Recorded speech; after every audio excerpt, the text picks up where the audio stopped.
हुजूर की कुर्बत का ज़रिया भी दरूद है। कौन सा मोमिन होगा जिसको हुजूर के दीदार का शौक़ नहीं है। कसरत दरूद की बरकत यह है कि हुजूर का दीदार नसीब होता है। हुजूर का दीदार नसीब हो जाए तो बताओ और क्या चाहिए। अल्लाह अकबर। फरमाया जो मेरे ऊपर एक मर्तबा दरूद भेजता है अल्लाह उस पर 10 रहमतों का नज़ूल फरमाता है।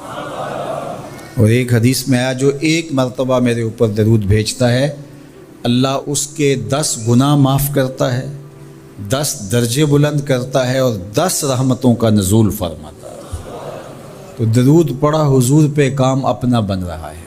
तो दरूद पढ़ने से इंसान का बातिन संवरता है, अंदर पाकीज़गी नसीब होती है, गुनाह धुलते हैं, ऐब धुलते हैं, परेशानियां ख़त्म होती हैं, मुसीबतें, आलाम, मसाइब, दुख, टेंशन, परेशानी जो कुछ भी है ये ख़त्म होता है।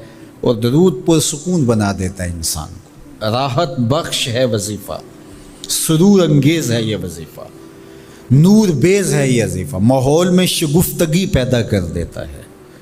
अगर दरूद शरीफ पढ़ोगे तो तुम्हारी बहुत सारी परेशानियां ख़त्म हो जाएंगी, तुम्हारे दुखों का मदावा होगा, तुम रिलैक्स हो जाओगे दरूद पढ़ने। ये दरूद शरीफ की बरक़ात हैं। एक मर्तबा दरूद पढ़ने से 10 रहमतें नाजिल होती हैं। और जो बार बार हुजूर पे दरूद पढ़ता है तो बताओ कि कितना बड़ा ज़ख़ीरा रहमतों का उसके अतराफ़ में फैल गया। तो इसलिए कसरत के साथ दरूद पढ़ना चाहिए। हुजूर अलैहिस्सलाम ने यह भी इरशाद फरमाया कि जो मेरे ऊपर दरूद पढ़ता है मेरे ऊपर लाज़िम है कि मैं उसकी शफ़ाअत करूँगा। शफ़ाअत रसूल के हुसूल का ज़रिया दरूद बनता है, चूँकि हमारा आसरा ही हुजूर की शफ़ाअत है। वो दामन शफ़ाअत खोलेंगे तो हम गुनाहगारों का काम बनेगा। और वो नसीब कैसे होगी हुजूर अलैहिस्सलाम की शफ़ाअत? कसरत दरूद से। ये भी इरशाद फरमाया आका करीम ने, क़यामत के दिन मेरे सबसे ज़्यादा करीब वो होगा जो कसरत के साथ मेरे ऊपर दरूद पढ़ने वाला हो।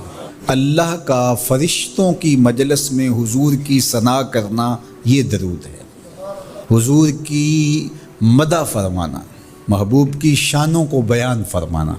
ये सही बुखारी में सलात का तर्जुमा हज़रत अबूल आलिया रज़ियल्लाहु ताला अन्हो से किया गया है। तो फिर दरूद का मफ़हूम बहुत वसी है। हुजूर की मदह व तौसीफ़, हुजूर के हुस्न का बयान, हुजूर के ख़साइल का उन्वान, आका करीम के शमाइल का तज़करा, हुजूर अलैहिस्सलाम के फ़ज़ाइल की बातें, हुजूर की अज़मतों का उन्वान, ये सब कुछ दरूद के ज़ुमरे में आता है। और फिर साथ सीगा भी दरूद का हो और उसमें शानें भी हुजूर की हों, जिस तरह दरूद ताज में है। तो उसमें हुजूर पर दरूद भी भेजा गया और साथ हुजूर की अज़मतों को भी बयान किया गया। तो ये एक ख़ूबसूरत गुलदस्ता बन गया। दरूद शरीफ के जो मफ़ाहीम बयान किए गए हैं उन सब मफ़ाहीम को ये अपने जिलो में लिए हुए है ये दरूद।